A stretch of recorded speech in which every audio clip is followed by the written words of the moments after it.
Discuss చేయడానికి సిద్ధంగా ఉన్నారు ప్రముఖ రాజకీయ విశ్లేషకులు బండారు రామ్మోహన్ రావు గారు, అదేవిధంగా టీడీపీ నాయకురాలు ఆశాబిందు గారు మనతో పాటు సిద్ధంగా ఉన్నారు. అదేవిధంగా వైసీపీ నాయకులు శ్రీనివాసరెడ్డి గారు కూడా మనతో పాటు సిద్ధంగా ఉన్నారు. ముందుగా శ్రీనివాసరెడ్డి గారి దగ్గరికి వెళ్దాం. శ్రీనివాసరెడ్డి గారు నమస్తే అండి.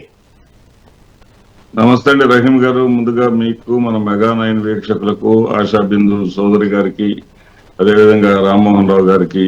రైట్ విన్నారు కదా మొత్తం సబ్జెక్ట్. దానికి సంబంధించి చూస్తే ఎందుకు వాస్తవంగా ప్రజా సమస్యల మధ్య కంటే కూడా వైసీపీ ఎన్నో సమస్యలు ఉన్నాయి. ఆంధ్రప్రదేశ్లో పోరాడాల్సిన చేయాల్సిన ఇచ్చిన హామీలు కానివ్వండి, ఇలా రకరకాలుగా ఒక్కో ప్రాంతంలో ఒక్కో రకమైనటువంటి లా అండ్ ఆర్డర్ సమస్యలు, ఇలా అనేక సమస్యలు ఉన్నాయి రాష్ట్రంలో. వీటన్నిటి కూడా ప్రశ్నించకుండా, అలాంటి విషయాలు లేవనెత్తి ప్రజల్లోకి వెళ్లకుండా, ఇలాంటి ఎక్కువగా ఈ మధ్య ఇటువంటి సబ్జెక్ట్ ఎందుకు నమ్ముకుంటుంది వైసీపీ? కులాలు, తర్వాత జూనియర్ అంటే రాజకీయాల్లోకి వస్తున్నాడు అంటూ, లేకపోతే ఫలానా ఏది జరిగినా దాన్ని కులం ఆపాదించడం, ఇవన్నీ ఎక్కువగా వైసీపీ సోషల్ మీడియాలోనే జరుగుతుంది. ఎందుకు, ఎక్కడ జరుగుతుంది పొరపాటు? రహీం గారు, ఇక్కడ వైసీపీకి సంబంధం లేని అంశాలను వైసీపీకి అంటగట్టి వైసీపీకి సమాధానం చెప్పండి వైసీపీ వాళ్ళు అంటాం కరెక్ట్ కాదు. ముందుగా నేను చెప్పబోయే ముందు 1 by 1 అసలు ఎందుకు ఈ పరిస్థితులు వచ్చినాయి అనేది మీకు స్పష్టంగా అర్థమయ్యేటట్టు చెప్తాను. నేను యాక్చువల్గా ఫస్ట్ అసలు జూనియర్ ఎన్టీఆర్ 18వ తారీఖు ఒక బాంబు పేల్చబోతున్నారు అనేటువంటి విషయాన్ని మొట్టమొదటిగా వచ్చింది వైసీపీ సోషల్ మీడియా, వైసీపీ సంబంధించినటువంటి యూట్యూబ్ ఛానల్, వైసీపీకి సంబంధించిన ప్రధాన ఛానల్లోనే విన్నానండి. నేను అంటే నా వరకు నేను చెప్తున్నాను. ఏమంటే సోషల్ మీడియాలో వచ్చిన దానికి కూడా వైసీపీ వాళ్ళని బాధ్యతలు చేస్తే ఎట్లా రకం గారు? మీరు ఈ పార్టీ సంబంధించిన వింగ్ లో వచ్చిందండి అంశాలను కూడా వైసీపీకి సమాధానం చెప్పమని, వైసీపీ బాధ్యులు చేయమంటే చేస్తామంటే ఎలా? రైట్, సరే కంటిన్యూ.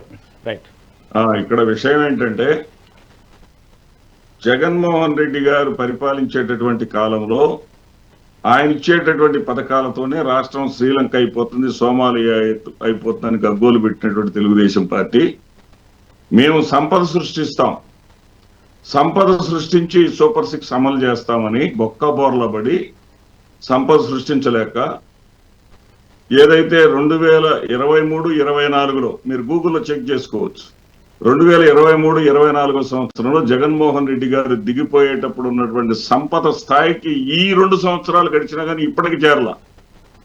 మీకు వీళ్ళు చేరలేదు అంటానికి ఉదాహరణ ఏంటంటే, మీరు గూగుల్లో చెక్ చేసుకోండి, 23-24 వరకే డేటా కనపడింది.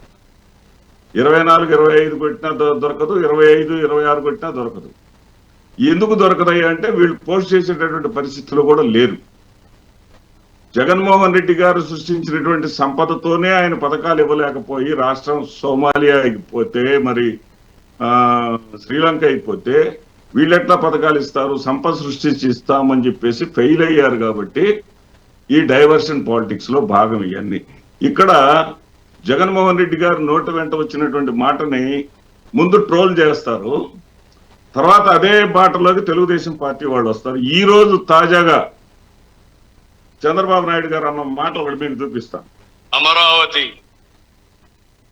అమరావతి కూడా అదే పరిస్థితి. విజయవాడ, గుంటూరు, మంగళగిరి ఇవన్నీ కలిపి అమరావతి. విన్నారు కదండి, జగన్మోహన్ రెడ్డి గారు ఇదే మాట మంగళగిరి బదులు మచిలీపట్నం అన్నారు.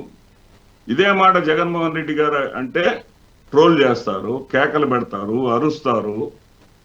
ఏదో ఆయన మీద ఏదో సోషల్ మీడియాలో ఎవడో రావినూతల సునీల్ అనేవాడిని తీసుకొచ్చి పిచ్చి చేస్తారు, ఇబ్బందులు పెడతారు, ఆయన వ్యక్తిత్వ హరణానికి పాల్పడతారు. అదే మాట చంద్రబాబు నాయుడు గారు తప్పనిసరి పరిస్థితులు చెప్పాల్సినటువంటి పరిస్థితులు ఏర్పడ్డాయి అంటే, రాష్ట్రంలో వైఎస్ఆర్సీపీ ప్రతిపక్షంగా ఎంత బలంగా ఉందో మీరు అర్థం చేసుకోండి. వైఎస్ఆర్సీపీ రాష్ట్రంలో పనులు పట్టించుకోకుండా ఈ కులాల వెంట పడుతుంది. ఈ ఆంధ్రప్రదేశ్ రాష్ట్రంలో కులాల ప్రస్తావన మొట్టమొదటి చేసినటువంటి వ్యక్తి పవన్ కళ్యాణ్ గారు. ఆంధ్రప్రదేశ్ రాష్ట్ర ప్రజలకు రాష్ట్ర భావన ఎటు లేదు, కుల భావన అన్న తెచ్చుకోండి, నన్ను గెలిపించండి అని అడిగింది ఆయన.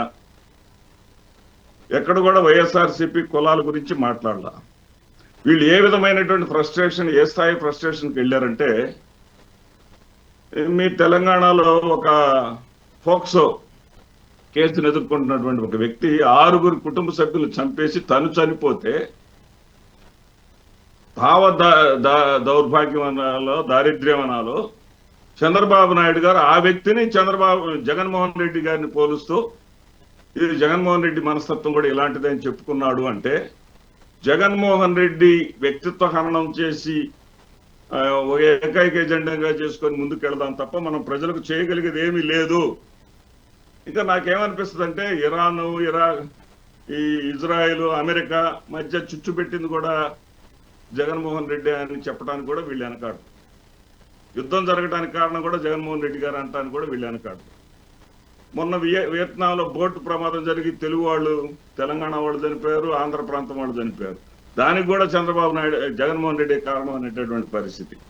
ఇక్కడ ఆంధ్రప్రదేశ్ రాష్ట్రంలో పరిస్థితులు ఎలా ఉన్నాయంటే ఎవరైనా సరే ప్రభుత్వ లాంఛనాలను తిరస్కరిస్తారండి. ప్రభుత్వ లాంఛనాల ప్రకారం